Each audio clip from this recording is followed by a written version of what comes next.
End of the week. I hope things have gone well for you as you've been fighting the war against dysfunction and developing immunity against dysfunction and getting to higher and higher and better places. It's good to have you with us.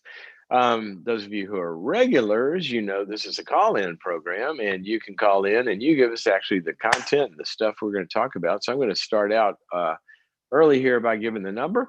844-940-2774 is the number to get on the show. We have a couple of lines open now since we're just beginning, but if you're going to get in there, you better hop in. 844-940-2774. 844-940-2774. Um, a quick announcement though, just because it's still on my mind. We had such a great day yesterday at our live event. It was the first live event via the web that we have done, other than the daily program. But we had a 2 hour divorce recovery event called Recover Well, and it was just great. We had questions that we covered for some people, but we just did a lot of just looking at divorce doesn't have to be the end of life. It's the end of a marriage, but it's also the doorway to a whole new future and healing and thriving and making sure your future is not like your past. And it was just a fun day. Really, really enjoyed it. Thank you to all the participants, many of whom listened to the program. So I just wanted you to hear. Really enjoyed having you yesterday and hear your feedback. Also, for those of you who didn't attend, you can still stream it. You can still sign up for it and get it by going to boundaries.me/recover, the word recover. So it'll still be, it'll say live on there, probably on the page because we hadn't changed the page yet. But you'll get the same event. All righty. Speaking of events, one of the events we always do here in the beginning of the program is we take a question from our boundaries.me subscribers. And today's question comes from, I don't know if, I never know. We should figure this out. Um, I can see your name, and I would say our question comes from, but I don't know if you want your name said or not. So it didn't say. So we'll have to figure that out. But I'm going to call you beautiful person. Okay. Um, a lot of people are going to be able to identify with not the circumstances of this, but how she feels. So here's what she said. She just moved back to her hometown after a 31-year abusive marriage. My mother here in my hometown would not help me get out, I'm assuming she means in the marriage, and denied the abuse. Wow. Now she's telling everyone around town what a bad person I am and that I won't forgive her. I know the truth, but it hurts like hell, and she's isolating me from all my family. It's hard to keep my mind off of it and move on. I want to tell everyone the truth, but they are on her side, and I only look worse if I try to explain who I really am. It's just driven a wedge in our extended family, and I'm expected to grin and bear it, especially at the holidays when my kids are around and want to visit with her. I am not sure how to behave. I just want peace. How many of you have ever felt that where you have a conflict with somebody and the other person is basically, we're going to assume all of this is, as she says, is basically causing all the pain, and you're trying to work with it and they won't listen, they won't forgive you, and they see you as the bad guy, and you're getting abused, and they make up stories about that, and they lie about you, and they lie about you to significant people, and that you want to be significant people in your own life. And now you feel like something has happened called division, and that's the key word here. The key word here is this is divisive behavior. Um, Whatever you think, however you look at the world and the universe, um, all of us would agree. And I say that because, some people look at the world like, the world is just what it is, this natural world. And all of this, is how we see it. and it all came from a glob of goo one day that blew up and turned into everything we see here. And there's no spiritual world behind it, whether you see it that way or you see it like I do, where I think there is good and evil in the world, and there are good and evil forces in the universe. Both of us camps can agree on something, that divisiveness is just bad. It's just bad. And I think that the evil forces in the universe actually have this as one of the strategies, which is divide relationships.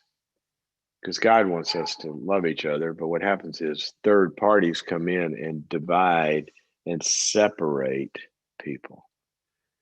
And it's just one of the most, you see this in work teams, you see it in families, you see it in marriages, right? Somebody comes in and tries to divide a marriage. That's how most affairs start. It gets divided by a third party. So divisiveness is a horrible thing here. So what you've got is you got a divisive person. I'm going to give you some general principles. By and large, okay. Now I'm going to give you hope here, okay, but I'm going to give you a restrained hope because that's just the reality. Okay. In fact, there's one of my favorite verses in the Bible is um, where Paul was talking to people, in the churches, and he said, "Now think about this. This is the New Testament that talks about long suffering and patience and love and forgiveness and all of that, which is certainly true." Well, the same New Testament that says that also says, but reject a divisive person after a second warning.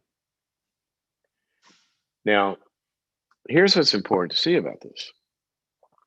It doesn't say reject a divisive person. It says after a second warning. Now, another thing we know about behavior is really life ought to be on a 3 warning system. In other words, you tell somebody, look, I don't want you to do this. That's warning 1. Then when they do it, you say, I ask you not to do that, and you did it anyway. Okay. If you do it again, then this is going to happen. You do that with kids. Okay. I told you to, or I'd like for you guys to put your games away. Okay. And go clean up or do the chores that I ask you to do. And I really appreciate if you do that. Okay. And you walk away. You come back. They hadn't done it yet. Warning number 2. The first one is, awareness, warning. Warning number 2, guys, I ask you to do this and you're not doing it. Okay. This is your last warning. If I come down here and you're still there, then you forget the good life that you've had for a while because you're going to be video gameless or bicycle gameless or, playtime gameless after this. In other words, you don't keep nagging. All right. So why do I start there? Well, it's interesting to me that in the scriptures, when it says reject a divisive person after second warning, well, why wouldn't we have all this long suffering? And why wouldn't we have forgiving 70 times 7 and all this other stuff? For a very, very specific reason. That by and large, some people are divisive because they're passive aggressive and they're trying to kind of like they're afraid and they don't like conflict. So they go behind people's back and have the meeting after the meeting and they're two-faced. But they're kind of innocent about it. They're kind of innocent about it. I have a dog barking. Hi, Finley. They're kind of innocent about it in that they're really not trying to cause division. What they're trying to do is kind of get their own needs met. It's a way of having false intimacy and just pleasing people and this and that. It's very destructive. Okay. But they're not doing evil behavior. They don't have destruction hurting you as the goal. I wrote a book called Necessary Endings, which talks about the wise, the fools, and the evil. This is more just foolish behavior. Hurts people, But evil behavior is trying to hurt someone. All right. Now, you have some innocence. And here's what happens with the innocence. You warn them, tell them don't do that. And they go, oh, okay, I'm sorry. You're right. It's like a good confrontation. And then they do it again, and you go back and say, look, I asked you not to do this. If you do it again, then and they'll kind of get their act together and try not to do it again because they're just being, kind of immature, for lack of a better word. But there's another group that you don't keep going with because they're really trying to hurt you. They're trying to cause pain. They're not interested in anything good. It's not their immaturity causing this dysfunction. It's actually they're against you in some way. And when I started to understand, just from the psychiatric research, psychological research, characterological structures of people, that there are some people that do not have working it out as a goal, they have division as a goal, then they're not going to listen to long suffering and forbearance and continuing and all this. And you can't forgive 70 times 7, as Jesus said, because what did he say? If they come back to you and they say, I'm sorry, and repent, then you keep forgiving them, because sometimes it takes people a long time to get their act together. But they owned it. They owned their behavior. And so 70 times is if somebody's trying, twice is if they're not owning it and not trying. Now, why do I start this question with that? Because I want you to find out, is your mother interested in any good outcome here? So I would go to her and say, look, I understand you don't agree with my divorce. I understand you don't agree with that I felt like I was being abused and this, that, and the other. Okay, I understand that. We can agree to disagree. But here's the thing. I need to know, do you want me to be able to have a relationship with you that works well? And do you want me to be able to have a relationship with the extended family? Or are you trying to ruin that? I need to know your intentions here. Because if you want you and I to have a relationship and you want me to be able to live here and have a relationship with the family, then we've got to talk about how we're going to behave towards each other and speak about each other and this, that, and the other. But I need to know your intentions. Because if you're not going to help me have good relationships with my extended family, then I'm going to have to act in a very different fashion. Okay. And so you gotta just call her out and find out, what are your intentions here? Because if she can't say, yeah, you're right, or I don't want to do that, or let's try to work this out, if she can't join you in trying to make this community and extended family work, then you have to treat her as an enemy, because that's what she's telling you. She's already telling you this, right? So what you have to do is you start playing defense here, protection. Now, practically speaking, what I would do is, when you say extended family, okay, those probably aren't all of the same weight or priority or influence, or kind of, there's concentric circles of this. But if there are a handful of these people that I really wanted to have, significant relationship with, then I would go to them and say, hey, I'm back in town.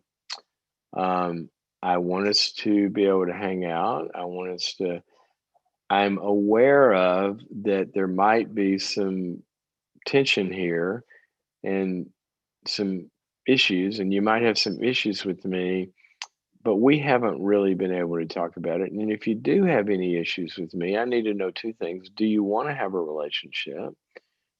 And if you do, but there's something in the way of that, there's some issue, then let's talk about it and I'll help you understand. Okay. And then you're going to find out where they are. Now, here's what you've got to, it's why I said I'm going to give you limited hope. We have hope because we don't know how she's going to respond. We don't know how the other players are going to respond. But if you find out that they're not going to respond, then you must go into protection mode here. All right. Now, one of the things you got to do, I don't know how big this town is. Okay. There's 15 people in this town, and 11 of them are your kinfolks. May not be the town. You said you moved back there. Well, sometimes I don't know what that means. Sometimes people have to take their life and build a life where it's going to work. But chances are there's more than 15 people in the town. Okay. And you might have to make some other choices. That's not going to be your family if it goes that direction. One of my favorite verses. They came to Jesus and said, hey, your mother and your brother and your sisters are out here waiting on you. And he said, who are my mother and my brother and my sisters? But those who do what God wants. Okay. In other words, you may have to build a spiritual family, a community that is your primary family because they're living life in a way that leads to life. And your biological family may not be. And some people, unfortunately, some people ultimately have to make that choice. I hope you don't have to do that. And here's the last thing you said. I just want peace. I want peace for you too. God wants peace for you too. And I think you can find that. But you may have incompatible wishes. You may want peace and you may want a relationship with somebody that's emotionally punching you in the face. Those are incompatible wishes. You can try to go make peace in the ways that I've described here.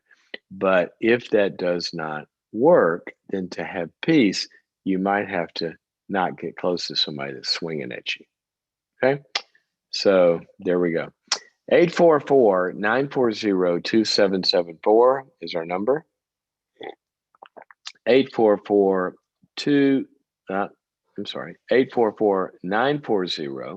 844-940-2774. We have a line open, I noticed. And until then, we're going to go talk to Kelly, who's calling us from the great state of South Carolina, where my daughter's Clemson Tigers live. Hi, Dr. Cloud. How are you doing? Hi, Kelly. How are you? Hey, are you a Tiger fan? I am not a Tiger fan. I'm originally from Boston, and so Boston. I'm all Boston. Okay. Well, I'm going to let that pass. We can still be friends. But if you were in South Carolina and you want a Tigers fan, I don't know. I'd have to call my daughter and ask if I could still be friends with you. Okay. So what's up? Tell me how I can help you. So I have a girlfriend who is married with 2 kids under 4. She recently got diagnosed with borderline personality disorder, and I am calling to find out what are some ways who diagnosed her? I believe her psychologist. Psychologist? Psychologist. I believe it's psychologist. Okay. And she told you this? She told you this? Yes. Yeah. She said, hey, I just got my diagnosis. I'm a borderline personality disorder. It was more like tears and like, everybody's going to judge me. She's been having a really rough time in her marriage and, just dysfunction, communication breakdown. And she'll call me from time to time, like pretty manic one second, then super depressive, and then totally happy. Sometimes like just through the whole cycle within 60 seconds, like just kind of cycles through a little paranoia, just a bunch of different things. So it's pretty. Sounds like an interesting phone call. It usually is. And I want to be able to best support her as much as I can. She's looking into, and I've researched some of this therapy. I'm trying to think. I think it's dialectical therapy, if I remember. The one where you talk through things. Well, hopefully most therapy. I guess that's all therapy. It's so interesting. It's called dialectical behavior therapy or dialectical cognitive. There's a lot of different, it's gone through the years and changed. Basically, so people know what you're talking about, dialectical, you're trying to bring, the two extremes together, right? And get them talking to each other. And that's what people with personality disorders can't hold things in dynamic tension, like I love you and I'm mad at you, right? They can't hold that. Right. So the mad at you in a healthy person is going to take the form of working it out. Why? Because I love you. And the I love you is going to take the form of staying connected to you while I'm talking about my anger in a loving way. Well, if somebody's got a personality disorder, they split those. And so if they're mad at you, they're mad at you, and that's it. There's no love, and they're screaming, and they're hateful. Yes. And if they're loving, you're perfect and wonderful and idealizing you, and you're the best thing since sliced bread until you tick me off, and then you go all bad. And so that's why in the dialectical, try to get those sides, the awareness of it's both, and develop frustration tolerance, and we can be frustrated and still love somebody. And so that's anyway, that's one way of looking at it. So you're researching that. And I want to kind of know. Oh, sorry, go ahead. No, well, if you found somebody who does dialectical, behavior therapy with borderlines, if they know what they're doing. Yeah, I found a couple of for her. Yeah. And I think that she's reached out. She has not had any sessions. But I want to know. Well, hold on a second. But I got a question. I just have a question here. Sure. She's got a psychologist. So why does she need a new one? I think she did not like the psychologist, from what I could kind of gather from our phone calls. Well, okay, but if she left the psychologist, she left him. Okay, but if she's a borderline personality disorder, if she really is, because it's misdiagnosed all the time, but if she really is, sure. then what did I just say? Half the time, she's not going to like her psychologist. That's part of the treatment. Yeah. So of course she doesn't. Welcome like to my friend dilemma. Exactly. All right. So what is the question?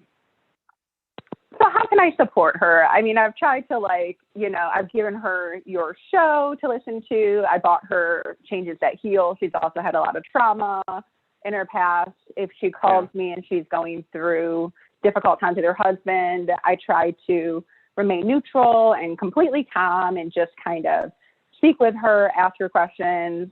Oh, so what actually happened? And she's like, he did all these things. He hates me. Okay, well, did he say he hated you?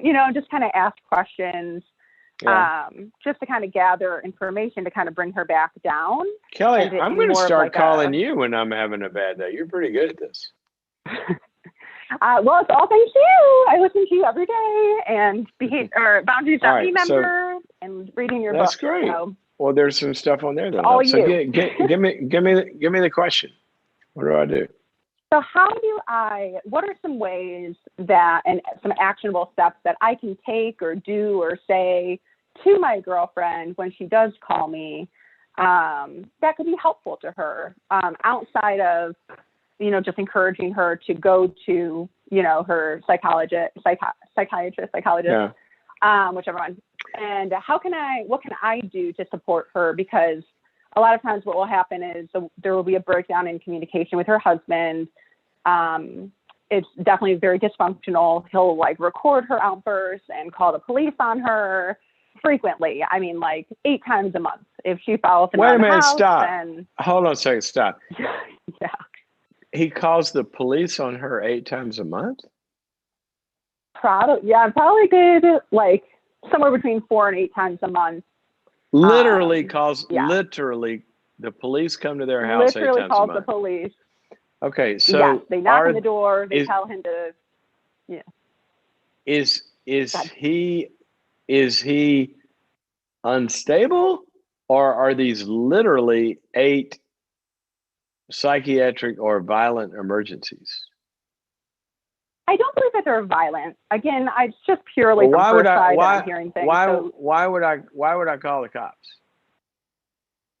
So based on what does he tell? Let's put it this way. What does he tell the policeman when said policeman comes and knocks on his door? What is this guy saying to the cop? Why'd you call us? My understanding is that from what she's told me is that he will say, she's following me around the house. She's screaming at me. She's cussing at me. She's irate. She cannot control herself. And she's just following me around the house, screaming at me. I told her to leave me alone, and she keeps following me. So what do the cops? So what do the cops do? So they say, okay, well, is there any imminent emergency? She seems calm now. Everything's fine. Are you guys able to get along? Can you guys work through this? Because we don't want to keep coming back here all night. I don't think they do. That's why I'm wondering who's the chief of police in this town that keeps sending these cars out there. All right, so your question is, how can you best support her? Yes, sir. Okay. Well, sounds like you're doing a really good job, because you were clarifying, when she says these things. I love what you said. She said, "No, he hates me." Well, did he say that he hated you? Okay, and so what you're trying to do is you're basically you're trying to get her above her emotional state into observing her emotional state and observing her thinking. Exactly. Well, is that really what happened? And so that's a great technique. But by and large, the way that I would think about this, that you could be most helpful, is you just stay very, very centered in 2 things. One, your own emotional reactions and responses to her roller coaster rides. Okay. Yeah. Okay. So when she goes up and is doing great and wonderful, I'm not going up with her, and I'm not going to get all excited and think, oh, finally she's going to be well for life. And when she goes down and is crazy behavior stuff, then I'm not going to get rattled by that. You're going to stay centered. Okay. And then you're basically you're going to give her 2 things always. You're going to, first of all, you're going to communicate from that kind of neutral, calm position, not get hooked. But you're also going to do 2 things. You're going to give her empathy and care, but you're also going to give her limits. Okay? Okay. So what would that look like? Well, does she attack you and get mad at you and scream at you and you go all bad? No, I have to make boundaries with her. She definitely knows that, hey, that's not what we're going to do. And, and I definitely remain completely neutral. I don't go up with her up or down with her down. Well, the best thing that you can do is have good boundaries with her, because, that's one of the big problems with a personality disorder is nobody's ever had good boundaries who love them. They drive everybody away and they turn persecutory, or the people enable all this crap and get into the drama and do whatever they want. And then they end up hating them and go to the other side. And so basically, which seems to be pretty okay. I like your approach. And so, when she calls, I'd say, okay, well, let's think about it. Tell me what happened. And then I would ask her questions too about, okay, so then when he did that, did you start screaming at him? And she says, yeah. Okay. I say, oh, okay, so do you think screaming at him is going to get you where you want to go? Has that helped? Oh, no.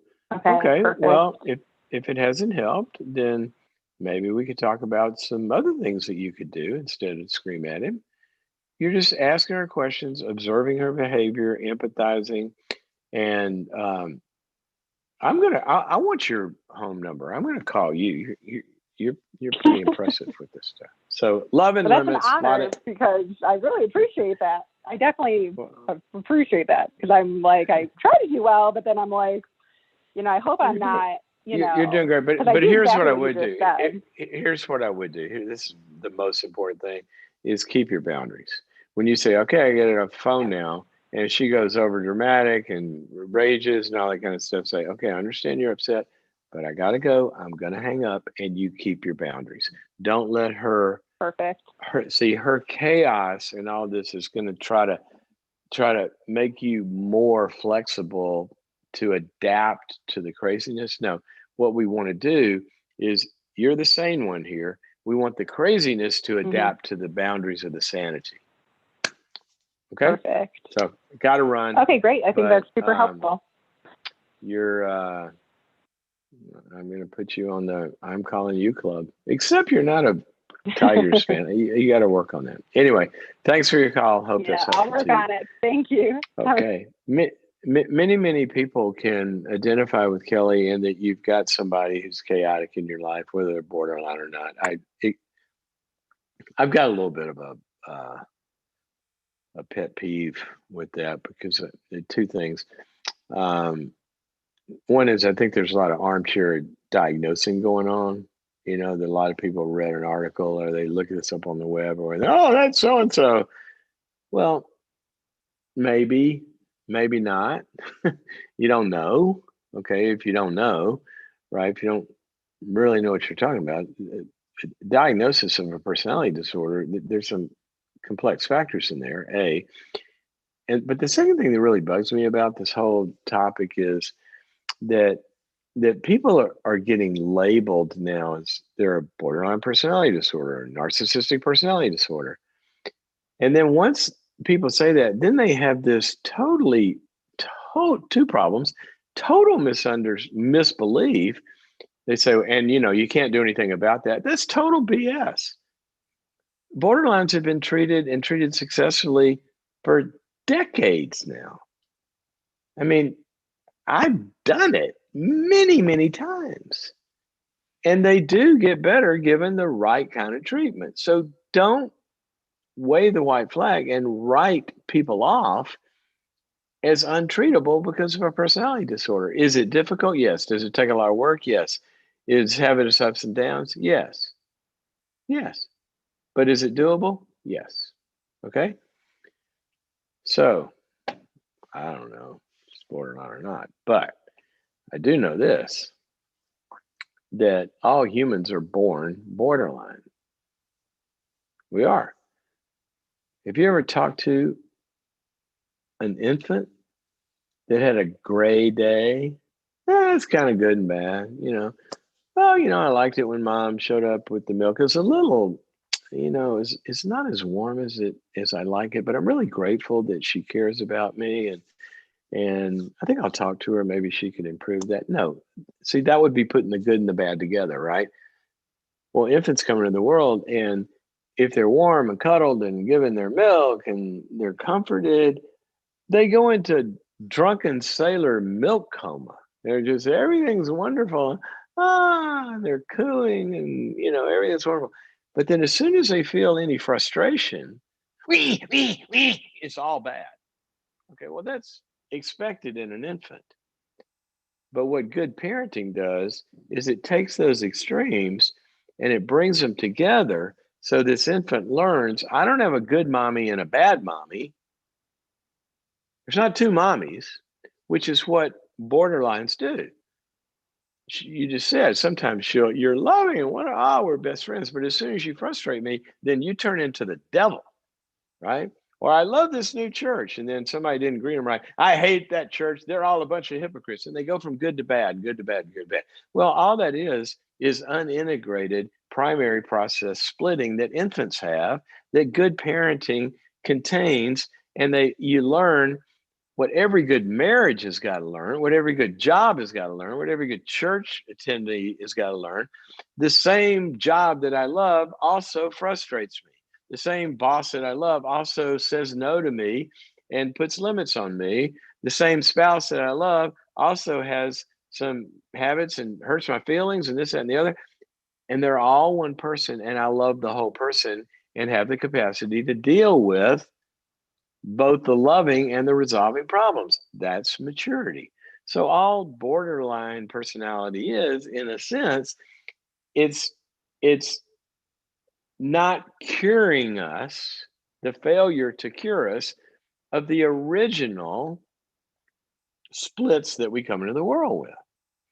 Now, the other factor, I'm getting a little technical here, that these armchair diagnosticians out on the playgrounds and are doing, or extended family, is they're not distinguishing between the different kinds of borderlines.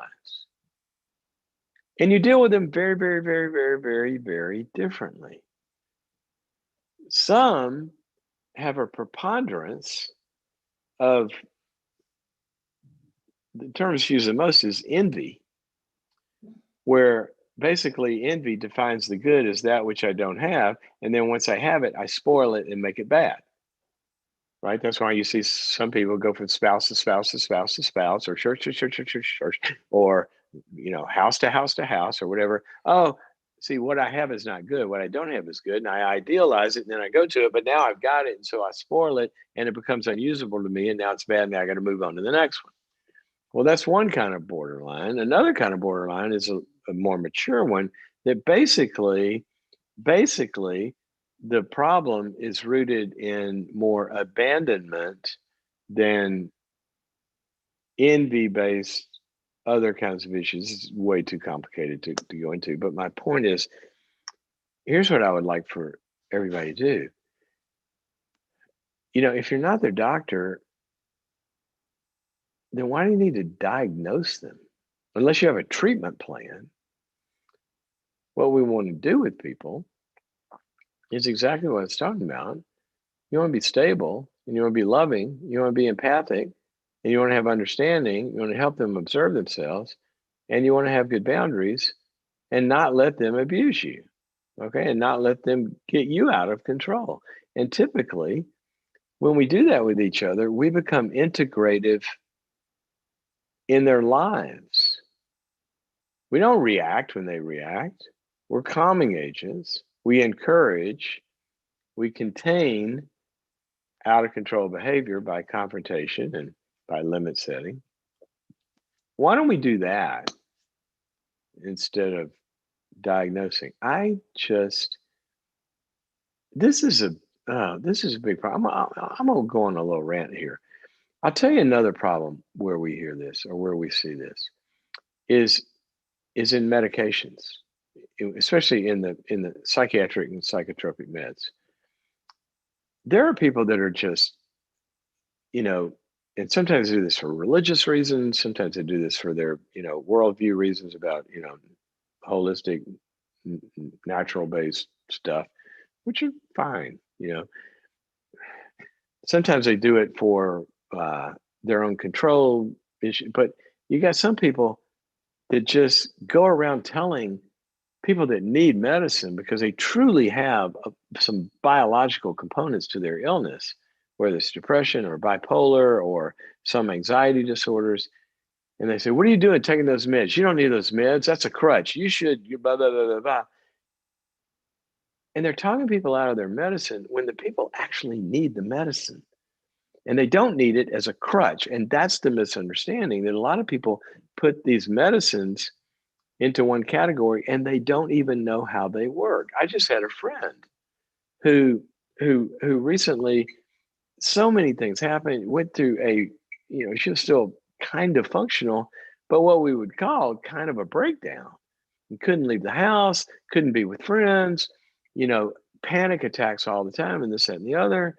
And she called me and said, I can't understand this. And I said, well, and talking through it. And I said, but what I want you to do is I want you to go see a psychiatrist, because I think also you've got some particular, biological metabolic things going on here. And you've got some, your brain's being screwed with a little bit. And we need to get it back to your neurotransmitter levels to a stable place. And so she goes and does that. And she calls back and said, well, the doctor said I need to take this antidepressant, and I don't, and she's kind of anti taking the medicine because she didn't understand how it worked. It's not a happy pill. Had to explain to her. It's going to restore your brain chemistry. It's not, you're not going to get addicted, and that's a different kind of medicine. But the point is, I guess here's what I'm saying. There's something wrong with us being informed adults about fields that are not our area of expertise. That's great. That's knowledge and general knowledge. But sometimes if somebody is getting care and they're getting good care, you can be a support to that, but be careful about giving medical advice if you didn't go to medical school. Now, I'm getting a lot of pushback on this and this and that. That's fine. But I'm telling you, I've seen too many cases where somebody really, really, really has a real medical need for certain kinds of medicines in some of these areas. And somebody comes along because they're anti and against it and they don't know how it works. They come along and say, it's all bad. You shouldn't be doing that. And sometimes I've seen it lead to extreme problems when somebody goes off their medicine because somebody interfered with that. So just be careful. Careful with these diagnoses with people. Love them, support them, help them, but just be careful if you really don't understand what is happening. Okay, it's not all of you, but I just have to say that. I'm on a rant. Sorry, this is my Friday rant day. Okay, let's go back to the phones and talk to Cheryl, who's calling us from Pennsylvania, and she's got a issue with a friend. Cheryl, welcome to the program. Hi, Dr. Claude. It's so nice to talk with you. Nice to talk to you too. How can I help you? Thank you. I'm calling about a precious friend I have, and she's living with her parents. Her husband's there too. And how old really is she? To get out. How old is your friend? Late 30s. I'm sorry, I couldn't hear. Late 30s. Late 30s. Okay, so you got a friend. She's living with her parents. All right. And what's the question? And there's two issues keeping them from leaving. A need for money and them not being. She's not willing to leave her stuff if need be. And okay, I think we've got a little bit of a bad connection. I think what you said was they're keeping her from leaving. Is that right? I'm sorry. Actually, she is not willing to leave if she can't take all her stuff with her. And why would she want to leave? What's the problem she's living with her parents for some reason. Why is she living with her parents at 39, A? And B, if it's bad in some way, how is it bad that she would want to leave? If she went there for a reason, now she wants to leave. What's going on there? Her parents are just verbally abusive in every way, and the house is also unlivable. They are hoarders as well. And they just don't throw food away or anything. It's just grotesque and yeah. So is she a hoarder? Yes, she is. Okay, she's a hoarder. She's living with hoarders. That's 3 people in a double hoarding house. How's there any room for them to sit anywhere? I mean, is it really, really bad? There really isn't. Yeah, it's awful. Okay. All right. So how can I help you? How could someone who finds so much security in stuff transfer that security to something else so she could potentially sell things to get the money to move out and or just be willing to leave her stuff there for a time until she can return for it. Okay, so let me say the obvious. Okay. Her good friend Cheryl, who sounds like a very, very smart, reasonable person, goes to her and says, you know what, you keep telling me about how mean your parents are. And if I were living in a place where people were mean to me, I wouldn't want to live there. I'd want to go live somewhere else. And so I think you should go live somewhere else. And if money is a problem, then I would take some of this stuff and sell it so you could have a nice place to live. Okay. Now, have you told her that? Yes, we just had this discussion yesterday. Okay, and what happened? Oh, no, I could never sell my things. They're too precious to me. It's pro sports jerseys and my mug collection. I just can't part with them. Okay. So, but if you don't part with them, it sounds like you have to live with your parents. Is that right? Yes. Okay, well then I can't really help you. I can't really help you with your with your parents other than tell you to go to a different room if you can find a place in that room that doesn't have stuff in it.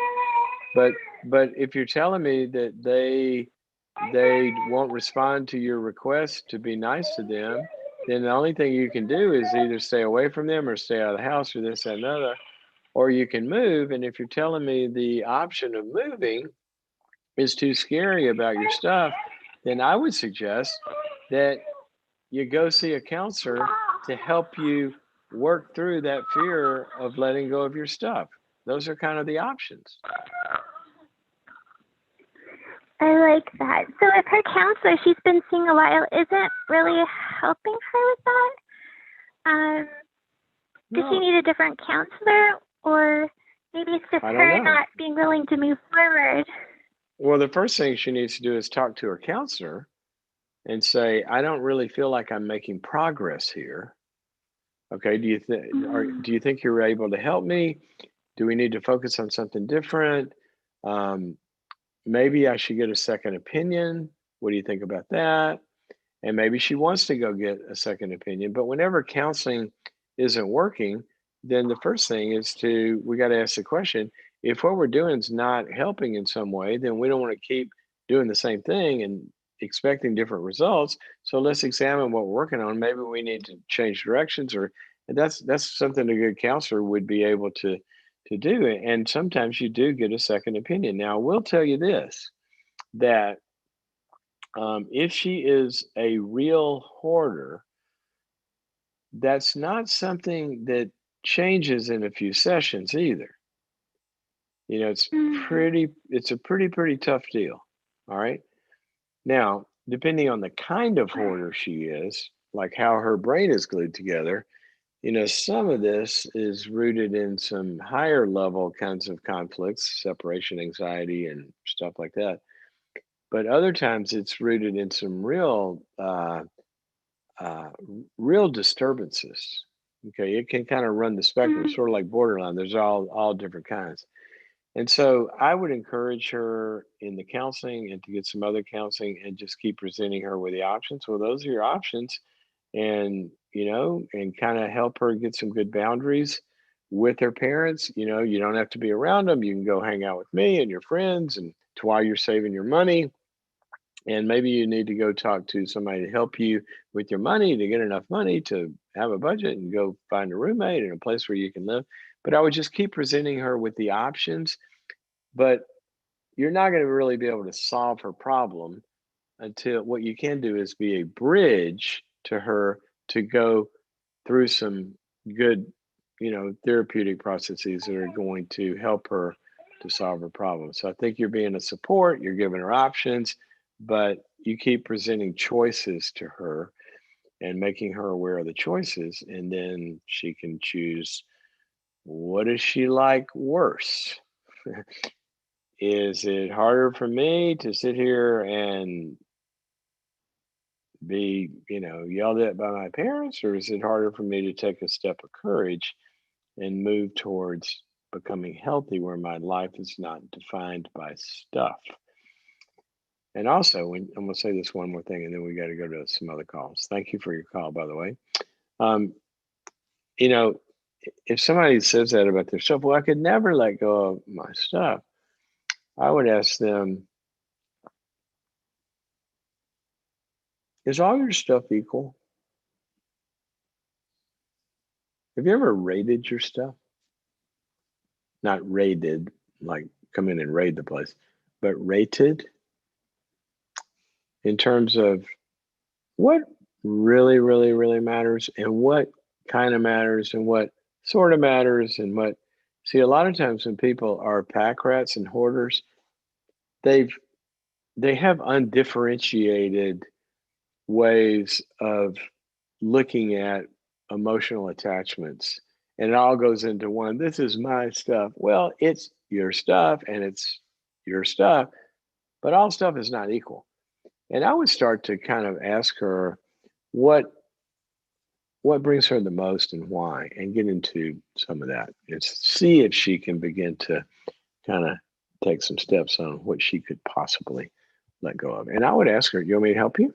You know, one of the things that uh, that anal codependents, people that are highly organized and their codependents love to do is help people get organized. And she might be high enough level where that might be helpful to her. Not always. I've seen some cases where it is unbelievable, unbelievable, unbelievable. You know, if you ever watch the show, I mean, you just know this can be a brutal deal. All righty. Let's see. Nicole, who's calling us from San Antonio. Nicole, welcome to the program. Hello. Hello. How are you? I'm well. How are you doing? Good. How can I help you? Good. Okay, so my question isn't a dating question. I'm actually. You said it is a dating question, or it isn't? I couldn't hear. It is. It is. Okay. I love dating questions. They're so fun. I've noticed that you do love them. So I did become a member of Boundaries and took the dating course, which was you did? So enlightening. Yeah. Cool. So what I'm doing right now is trying to get my numbers up. Yes. Okay. And in doing that, I have gone out. I've gone to a dating app. I've gone out about 5 different dates. I've met about 10 different people. Well, one of those dates was the first one that I went out, and he wanted to go out again. Everything went well. It was very good. We very engaged. He was actually someone that you had said in the course to pick someone that's not your type. So he was actually someone that was not my type. So I kind of wanted to. Well, hold on a second. I didn't say pick someone who's not your type. I said go out with a lot of people, even if they're not your type. Yes, correct. Yeah, okay. That's right. That's right. Okay. Because some people could hear that as, oh, I've got to go pick and get attached to and date exclusively or whatever, somebody that's not my type. That's not what we're saying. We're just saying we got to get past this type stuff because it's usually a sickness. Yes. Okay. Yes, that's okay. Exactly So you go out with this guy. Is the first guy you went out with, and he wasn't your type, but you like him? Sounds like you like him.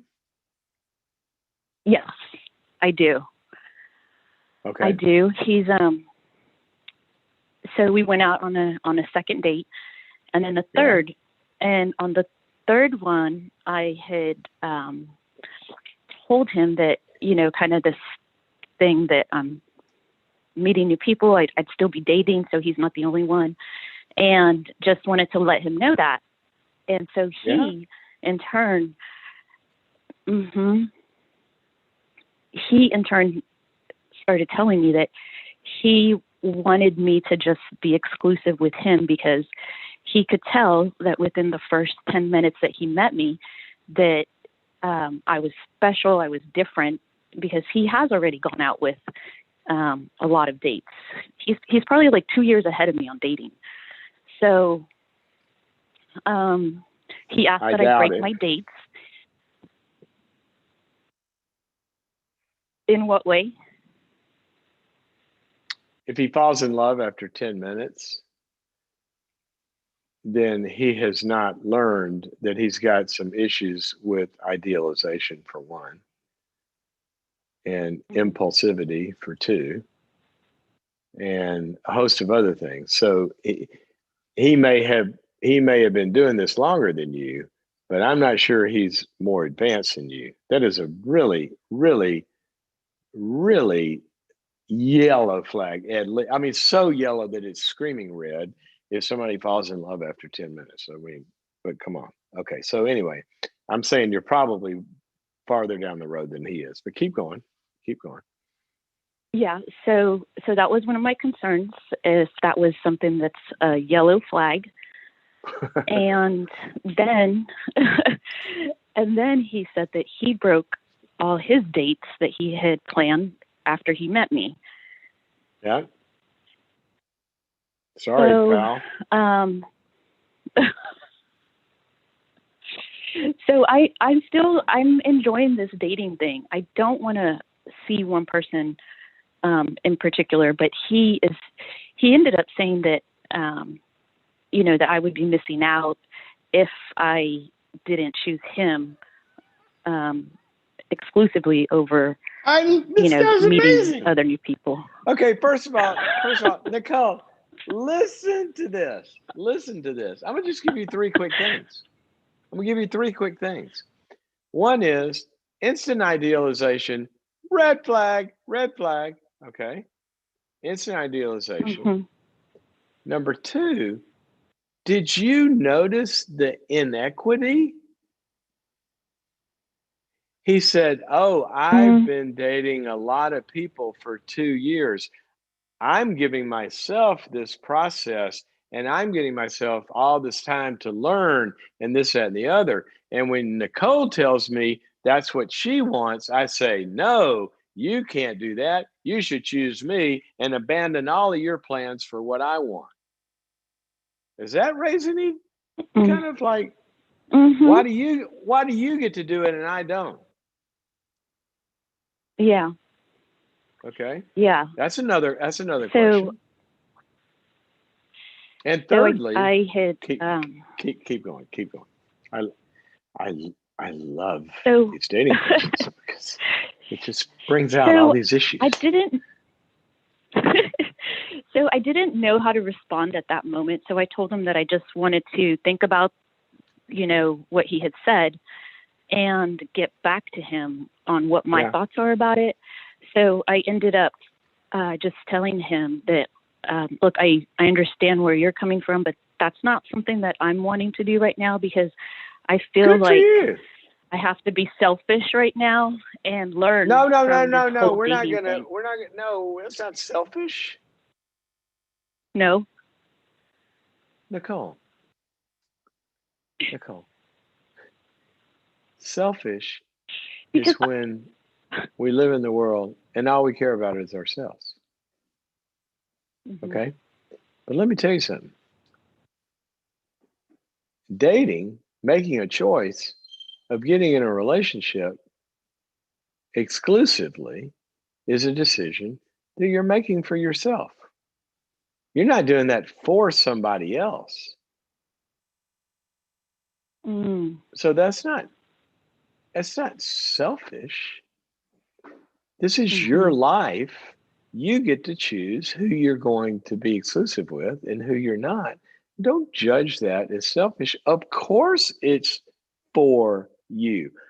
Whenever we decide this is the person we want, I'm not doing that for them. Now, once I'm in a relationship, because I want this person and because I love them, I'm going to do a lot of unselfish things and sacrifice out of love for them. But choosing them is a very selfish act. Otherwise, why don't you go work in some actual ministry where we're just there for unselfish reasons? We're not there to get in a romantic relationship that's supposed to fulfill you too. It's totally other oriented. That's great. But this guy is not somebody that you have to feel bad about, or any guy feel bad about making your own choice for what you want in your life. So don't apologize for that. I think why I feel bad is because I know that there's some rejection. And I know that people take rejection, as a negative thing. So I kind of struggle with doing that, but I understand what you're saying. Okay. So hold on. You really got to understand what I'm saying. Okay. Because you are in a selection process here. You're in a learning process. You're in a growing process.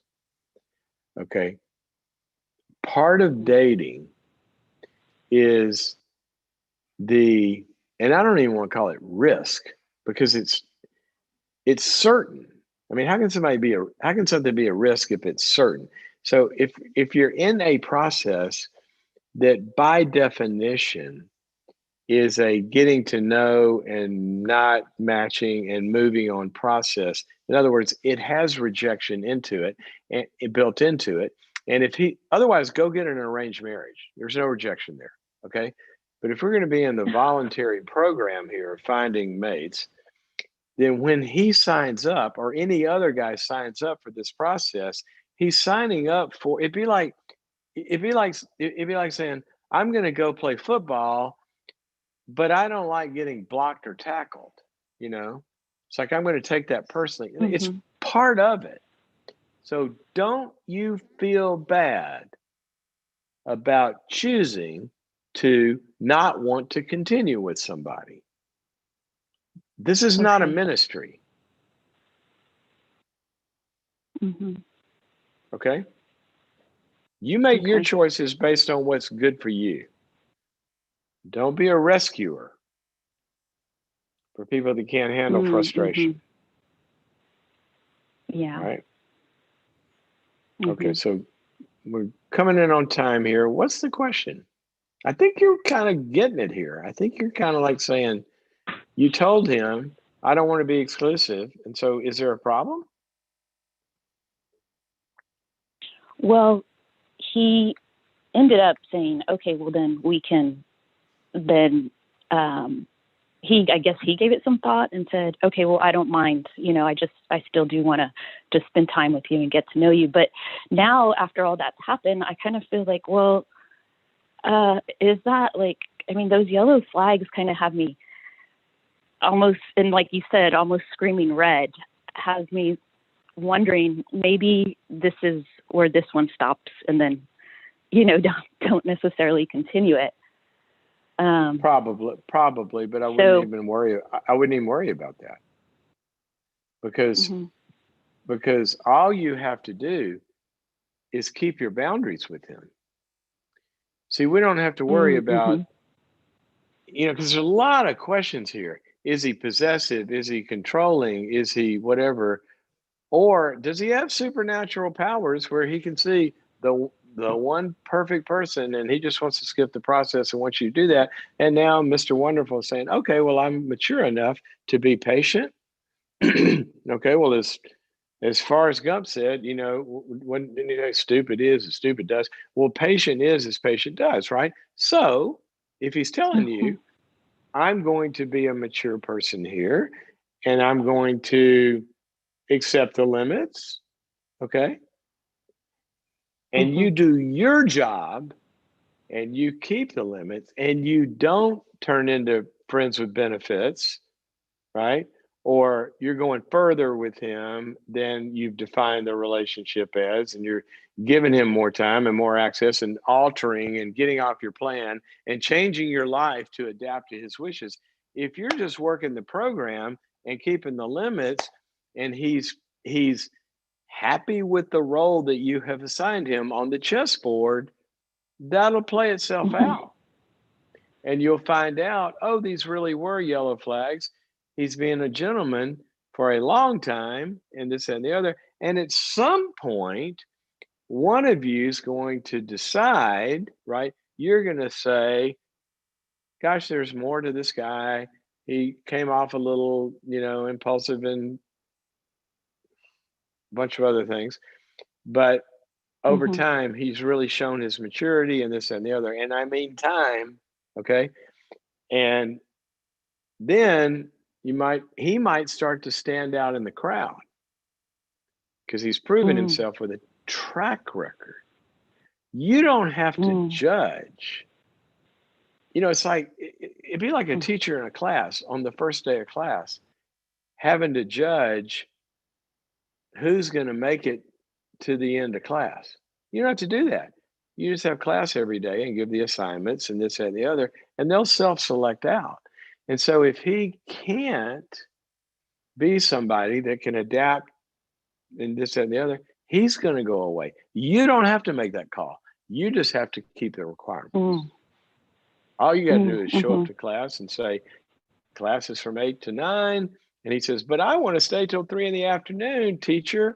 And I want to, like do all sorts of things with you.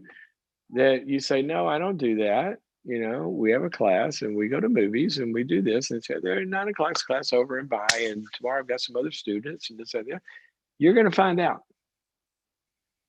And at some point, if you don't want to wait around, that's fine. He may be the most mature guy in the world, and he's been through 80,000, processes to get to this level of maturity. And he's going to give you some time here, but he's not going to wait around forever. And then y'all are on different paths. You're on different paths, and it wasn't a match. That's okay too. Yeah. Yeah. I think you're doing awesome. And one thing, thank you. One thing I didn't mention was I am coming out of a 20-year relationship. So we're divorcing after being married for 16 years. So I'm having fun with this dating thing. I don't want to. Wait a minute. Hold on a second. No, I want you to have fun dating this and that. But did you say you are divorcing? You're not divorced yet? It's not finalized. It will be finalized in December, but I filed in October of last year, and we separated in June of last year. Oh, so it's been a year. It's been a year-ish since you've really relationally been not involved with him. Yeah, it's been about a year and a half already. Oh, okay. Well, that's different. I really like to see people get their divorce finalized before they start dating, but that's a different topic. But anyway, so you like the dating thing? Yeah, and it's just not finalized because of COVID. The courts were closed for a while, so it kind of pushed everything back. All right. So was there another question that, because I got to run, we're out of time, but tell me what you're going to say. No, sir. No, sir. This was the best conversation I've had about dating. I appreciate it. Okay. Let me give you one more little tip here. Okay. Yesterday I did an event on healing, recovering, and growing and changing through divorce. Yes, the webinar. I would suggest that to you. Because it was divided into sections, and there is the crisis, the stop the bleeding part, you're in all the pain and this, that, and the other. But the second part was after you've gone through a divorce, there's a lot of stuff that's got to change inside in the way you look at relationships and people picker. Why'd you pick that one? What patterns did you have in that relationship that you don't want to continue? All of that kind of stuff. And there's some kind of life planning for the future after marriage, redefining life and yourself and a bunch of other stuff. This may be really helpful to you in where you are. Yeah, might be really helpful. I agree. Okay. All right, Nicole, thank you. Don't enable this. I won't. It's clear. It's very clear. There's no gray. Okay. You're not in a ministry in this context. You're looking for the best thing in your life. Okay. You got to make the best choices for your life. Okay. We are out of time. I can't believe it. It happened again. Good to be with y'all as always. I want to say thank you to our callers. You make the program. Thank you to the audience who connects with each other on Facebook and Instagram and YouTube, and you're talking to each other and processing things. I want to thank you also for you guys are so encouraging to me. I really appreciate it. A bunch of you just said really encouraging words, and thank you for that. I really appreciate it. And also, what else? Go to boundaries.me, guys. If you haven't gone to boundaries.me, just sign up. You don't even have to, there's no credit card or anything asked for. You can just sign up, you get full access, and then, you get a trial period and see if you like it. There's no risk. Go check it out. Go to boundaries.me. And there's a gazillion courses on there on all the kind of things we talk about here. And also, guess what? We have, what is the date, guys? Is it December 9th? I got to tell you all about, we have some exciting news here. That's the right date. Okay, December 9th, we're having another 2-hour live webinar event on anxiety. Okay, we get a lot of calls, a lot of letters, a lot of problems. It's an epidemic. We're having a 2-hour seminar right here, you and me, on understanding anxiety and how you overcome anxiety. Okay, anxiety is very treatable. Okay, but there are things that help and there are things that don't help.